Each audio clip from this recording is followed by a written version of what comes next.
لہذا اس کی بات کا کوئی اعتبار نہیں ہے، کافر قرار دے دیا گیا۔ کفر تو ہو گیا، اقلیت تو ہو گئی، لیکن وہ آج تک اپنی حرکتوں سے باز۔ ہمارے بچوں کو پتہ ہی نہیں یہ کتنے غلط ہیں، ہمیں خبر ہی نہیں کہ یہ کتنے برے ہیں۔ بھائی ایک صاحب سے میری ایک دفعہ بات ہوئی، چودھری صاحب تھے، گفتگو ہوئی تو کہنے لگے جی ختم نبوت نہیں مانتے تو ختم ہو گیا مسئلہ، اللہ ناراض ہو جائے گا۔ ختم نبوت نہیں مانتے تو اللہ ناراض ہو جائے گا۔ میں نے کہا جناب کے کتنے بچے ہیں؟ انہوں نے کہا 4۔ زمین کتنی؟ 20 کلے۔ کتنے کتنے آئے بولیے؟ تو میں نے کہا کہ نیا بندہ آ کے کھڑا ہو جائے کہ میں بھی آپ کا بیٹا ہوں تو آپ راضی ہیں؟ مثال دے رہا ہوں سمجھانے کے لیے، بلا مثال و بلا تشبیہ، آپ راضی ہو جائیں گے؟ بولے نہیں تو چپ کر کے آخنا چل کوئی نہیں، 4 بھی بن رہے تھے 5 بھی بن لینے، ہو جائے گا ایسا؟ عجیب بندے ہو، جو کام جو تمہارا بیٹا نہیں، جب تم اسے بیٹا ماننے کو تیار نہیں تو جو اللہ کا نبی نہیں وہ میدان میں کھڑا ہو کہ میں بھی ہوں میں بھی ہوں میں بھی ہوں، تو یہ کس طرح قابل قبول بات ہے؟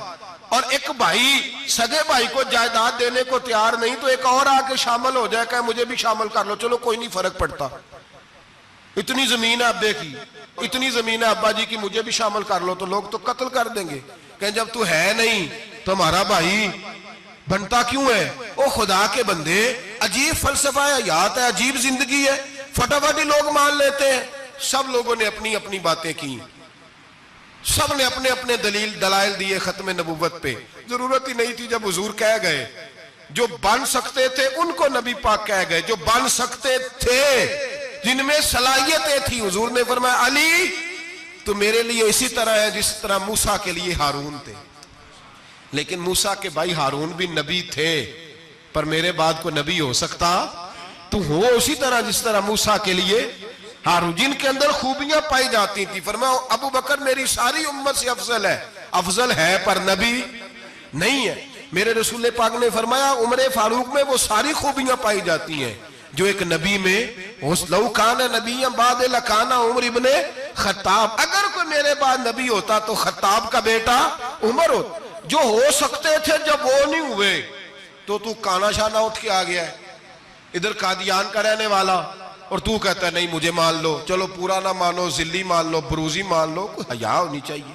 اور بڑے بڑے سیانے بندے ان کو آج تک پتہ ہی نہیں کہ یہ ذلیل کتنے، ان کے اندر خباثت کتنی پائی جاتی ہے۔ میرے رسول پاک امت کے لوگوں نے اپنے اپنے دلائل دیے، نبی پاک کی امت نے اپنے اپنے۔ حضرت میاں محمد بخش صاحب رحمت اللہ علیہ ختم نبوت پہ بات کرنے لگے تو انہوں نے انوکھی بات ہی کر دی، انوکھی بات۔ ایک شخص ان سے کہنے لگا چل کے دیکھو تو صحیح، ملے تو صحیح۔ آپ فرمانے لگے دفع کرو، جنہ اندر عشق ہے رچیا اونا نہیں پاج جانا، پاویں سونے ملن ہزارہ آسانی یار بٹونا۔ ہم نے دائیں بائیں دیکھنا ضرورت ہی نہیں، ہمارے رسول نے کوئی کمی چھوڑی نہیں، باقی آ رہے ہیں یہاں خیرات لینے۔ حضرت موسیٰ کہہ رہے ہیں اللہ اپنے آخری نبی کی امت میں شامل کر لے، تو ہمیں کیا ضرورت ہے پتہ بھی کرنے کی؟ اور سن لیں، یہ یاد رکھیں بات، امام اعظم ابو حنیفہ رحمۃ اللہ علیہ فرماتے ہیں اگر کسی بندے نے دعویٰ کیا کہ میں نبی ہوں، دعویٰ کیا کہ میں نبی ہوں، اور سامنے والے نے اسے یہی کہہ دیا نا کہ اگر تو نبی ہے تو معجزہ دکھا، تو یہ کہنے والا بھی کافر ہو گیا، اس لیے کہ اس نے تو دلیل مانگ لیا، یہ تو تھوڑا سا متفق ہوا ہے۔ تماشا دیکھنے کے لیے بھی اگر کہا نا کہ اگر تو نبی ہے تو دلیل لا، کوئی معجزہ، تو یہ لفظ کہنے والا بھی بولیے دائرہ اسلام سے کیوں مانگی تو نے دلیل؟ کیا ضرورت پڑی تھی؟ کیوں تو نے ایسا کہا؟ اتنا متفقہ عقیدہ ہے کہ تو مانگ، تو یہ بھی نہیں کہہ سکتا کہ چل کچھ کر کے دکھا، یہ بھی تیرے لیے جائز ہے۔ صوفیاء کہتے ہیں تو نے سوچ کیسے لیا؟ طریقت کے اندر تو غیر کی مداخلت قابل قبول، اللہ نے توحید کا ہر جگہ خیال رکھا، رسالت کی وحدانیت کا ہر جگہ خیال رکھا۔ اللہ ایک، قرآن ایک، اسلام، نبی ایک، باپ، استاد، کوئی کسی قسم کی مداخلت کی ضرورت؟ کیسے لوگ مداخلت کر لیتے ہیں فٹافٹ؟ حضرت پیر سید مہر علی شاہ صاحب گولڑوی رحمت اللہ، حضرت خواجہ شمس العارفین سیالوی رحمت اللہ علیہ کے پاس پڑھا کرتے تھے، تدریس ہوتی تھی، خواجہ کو بٹھا کے درس تصوف، درس قرآن، درس حدیث دیتے تھے. یوں بیٹھے ہیں، گفتگو ہو رہی ہے، پڑھایا جا رہا ہے. ایک بڑے نورانی چہرے والے خوبصورت بزرگ اندر آئے، بڑی تازگی، بڑا پیار، بڑی مٹھاس ان کے آنے میں. جب وہ آئے تو حضرت شمس العارفین اٹھ کے ملے، ماتھا چوما، پیار ہوا. 2-3 منٹ گفتگو ہوئی تو گفتگو میں بڑی نورانیت، بڑی خوبصورتی، بڑی رانائی، بڑی ٹھنڈک ملی دونوں بزرگوں کی ملاقات سے. چند لمحوں کے بعد، تھوڑی دیر گفتگو کے بعد وہ بزرگ اٹھے باہر نکل گئے. حضرت شمس العارفین مریدوں پہ نظر ڈالی، فرمانے لگے تمہیں پتہ ہے یہ کون تھا؟ شاگردوں جانتے ہو کون تھا؟ کہا حضور نہیں. فرمایا خضر علیہ السلام تھے، مجھ سے ملنے آتے ہیں اکثر، اور ابھی گلی میں ہوں گے، کسی نے ملنا ہے تو مل لو. دوڑ کے گئے سارے لوگ ملاقات کرنے، بھاگے گئے. پیر میر علی شاہ صاحب بیٹھے ہیں. آپ نے فرمایا میر علی تم نے نہیں ملنا؟ کہنے لگے حضور نہیں. فرمایا کیوں؟ کہنے لگے حضور میں اسے نہ ملوں جسے خضر بھی ملنے آتا ہے، اسے نہ ملوں جسے وہ ملنے آتا ہے. میں نے کیا کرنا ہے ان سے مل کے؟ آپ سے ملوں گا جن سے حضرت خضر بھی ملنے آتی ہیں. جنہ تنام وچ عشق ہے رچیا اونا نہیں پج جانا، پانے پاویں سونے ملن ہزاراں، اسا نہیں یار وٹاؤنا ضرورت ہی نہیں. ایسے حسین محبوب کے بعد کسی اور جگہ نظر جمانے کی طبیعت ضرورت نہیں، توجہ نہیں، خیال نہیں. جس نے یہ پوچھ بھی لیا کہ تو بتا، کوئی معجزہ دکھا، وہ بھی دائرہ اسلام سے نبی پاک صلی اللہ علیہ وسلم کے زمانے میں حضور نے خود فرمایا تھا 30 کے قریب لوگ ہوں گے جو دعویٰ کریں گے ہم نبی ہیں. فرمایا دجال ہوں گے، کذاب ہوں گے جو دعویٰ کریں گے. ایک بندے نے تو حضور کی ظاہری حیات میں دعویٰ کر دیا، مسلمہ اس کا نام تھا. 150 سال کے قریب عمر پائی اس نے، اور بہت سارے اس کے ماننے والے اسی لیے ماننے لگے کہ عمر بڑی لمبی ہے. معاذ اللہ تعالیٰ لوگوں کا اپنا اپنا مزاج ہے نا، ماننے کا اپنا اپنا مزاج ہے. ایک اس سے کانا آدمی دعا کرانے آیا، ایک آنکھ سے کانا تھا، اس نے دعا کرائی تو دونوں آنکھوں سے اندھا ہو گیا. دونوں آنکھوں سے اللہ نے اسے سزا دی. تو ایک ماننے والا کہنے لگا فٹافٹ مان جاؤ، ورنہ جو اس کی نہ مانے پورا اندھا ہو جاتا ہے. ماننے والوں کا اپنا انداز ہے نا. ایک لنگڑا آیا، ایک ٹانگ سے لنگڑا کے چلتا تھا، مسلمہ سے دعا کرانے آیا تو دوسری بھی ضائع ہو گئی. یہ اس کا حال تھا. پر ماننے والوں کا کیا کیا جائے؟ ماننے والے جس کو مرضی ماننے لگتے ہیں، نفسیاتی طور پر لوگ کمزور ہو جاتے ہیں. مسلمہ نے نبی پاک صلی اللہ علیہ وسلم کو خط لکھا، کہنے لگا حضور کے زمانہ مبارکہ میں، اور کچھ حدیثیں ایسی بھی ملتی ہیں جس سے یہ ثابت ہوتا ہے کہ اس کی حضور سے ملاقات بھی ہوئی، سامنے کچھ بول نہ سکا، جا کے خط لکھا. کہنے لگا کہ آپ میرے ساتھ معاہدہ کر لیں، جب تک آپ حیات ظاہری میں آپ نبی، اور جب آپ کا وصال ہو جائے تو میں نبی. یا یہ معاہدہ کر لیں کہ آدھے عرب کے آپ نبی اور آدھے کا میں نبی. معاذ اللہ. اس نے یہ خط لکھا. نبی پاک نے جواب لکھا، فرمایا میں تو اللہ کا رسول ہوں، تو کذاب ہے، تو کذاب ہے، جھوٹا ہے. لوگ ایک اور بھی، میں ایک دن آرٹیکل پڑھ رہا تھا، کہنے لگے جی مرزے کے اب بڑے ماننے والے ہیں، اس کو کذاب نہیں کہنا چاہیے. ان کو دکھ ہوتا ہے جو جھوٹ بولے اسے جھوٹا نہیں کہنا چاہیے. تو تھی بول دے کیوں نہیں؟ توڑا کی پروگرام ہے، کہنا چاہیے کہ نہیں کہنا چاہیے؟ یہ ثواب ہوگا. اس لیے کہ جو نبوت کا دوچا دعویٰ کرے اس کو نبی پاک نے جھوٹا کہا ہے. حضور نے فرمایا تو کذاب ہے. کیا کہا ہے؟ تو آنے ثواب ہوئے گا کھو گئے تھے. کیا کہا ہے؟ کذاب. تو اس کو کذاب کہنا نبی پاک کی تیا کی ہے نا. پھر انجیو دے منن والے تکلیف ہوندی تے میں کہا پئی ہوئے. وہ کذاب ہے، لہذا ہمیشہ کذاب ہی رہے گا. جب حضور نے کہا ہے جو دعویٰ کرے نبوت کا وہ کیا ہے، تو لہذا کذاب ہی رہے گا. حضور نے لکھا کذاب. جب نبی پاک نے کذاب لکھا نا خط میں، کون لے کے جائے گا؟ اب اس کے دربار میں جانا ہے، حالات بڑے خطرناک ہیں، اس کے گرد بندے بھی ہیں، اور اس کے گھر جانا ہے، مشکل مرحلہ ہے. ایک صحابی تھے چھابڑی فروش، سر کے اوپر رکھ کے نا ٹوکرا، تو مدینے کی گلیوں میں کھجوریں بیچتے. 11-12 بچوں کے باپ تھے. کون جائے گا؟ اور جسمانی طور پہ بھی کمزور تھے. فٹافٹ اٹھے، کھجور کھا رہے تھے، ہاتھ کھڑا کر کے کہا حضور کسی اور کی ڈیوٹی نہ لگانا، میں جاؤں گا. جب یہ لفظ کہے تو ان کے منہ سے کھجور کے ٹکڑے گرے صحابہ کے چہروں پر. ایک صحابی کہنے لگے پہلے کھجور تو کھا لے، بڑی تجھے جلدی ہے بولنے کی، کھا تو لے. کہنے لگے اگر میرے کھاتے کھاتے ڈیوٹی کسی اور کی لگ گئی تو کسی اور کی لگ گئی تو کیا کروں گا، جلدی ہے مجھے۔ حضور سید عالم صلی اللہ علیہ وسلم نے نا اپنا نیزہ دیا، گھوڑا دیا، فرمایا ذرا ڈٹ کے جانا، اس کے گھر جانا ہے۔ کہا محبوبہ فکر ہی نہ کرے، فکر نہ کرے۔ صحابہ کہتے ہیں اس طرح وہ نکلا جیسے کوئی جرنیل نکلتا ہے، اس کا انداز ہی بدل گیا، اس کے طور طریقے ہی بدل گئے، وہ یوں نکلے جیسے کوئی بڑا دلیر آدمی جاتا۔ حضور نے بھیجا ہے نا، نبی پاک نے بھیجا ہے نا، انداز ہی بدل گئے، طریقے ہی بدل گئے۔ مسلمہ کے دربار میں گئے، وہاں ایک شخص جو بعد میں مسلمان ہوا وہ بتلاتا ہے کہ جب حضرت حبیب بن زید پہنچے نا تو نیزہ ہاتھ میں تھا، زور سے گاڑا جا کے اس کے دربار میں، زور سے گاڑ دیا زمین پہ۔ مسلمان نظر، کون ہو؟ آپ فرمانے لگے تجھے چہرہ دیکھ کے نہیں پتا چلا میں رسول اللہ کا نوکر ہوں؟ ہمارے تو چہرے بتاتے ہیں ہم رسول والے ہیں، ہمارے تو چہرے بتاتے ہیں نبی پاک والے، تجھے پتا نہیں چلا کون ہوں؟ کیسے آئے ہو؟ فرمایا یہ تیرے خط کا جواب لایا ہوں۔ بادشاہوں کا طریقہ یہ تھا کہ خط خود نہیں پڑھتے تھے، ساتھ ایک بندہ کھڑا ہوتا تھا وہ خط پڑھتا تھا۔ مسلمہ نے اس کو خط دیا، پڑھو۔ جب اس نے خط پڑھا تو لکھا تھا تو کذاب ہے۔ اب سب نے سن لیا، اکیلے میں ہوتا تو چلو بات اور تھی، سن لیا سب نے، آگ بگولا ہو گیا، آنکھیں سرخ ہو گئی، جلال برسانے لگا۔ اب اور تو کچھ نہ ہوا، سامنے حضرت حبیب کھڑے تھے، اٹھا تلوار لے کے کہنے لگا تیرے نبی نے مجھے کذاب کہا ہے، تیرا کیا خیال ہے؟ مانے لگے خیال والی بات ہی کوئی نہیں، جسے نبی پاک کذاب کہے وہ ہوتا ہی کذاب ہے، جسے حضور جھوٹا کہے وہ ہوتا ہی۔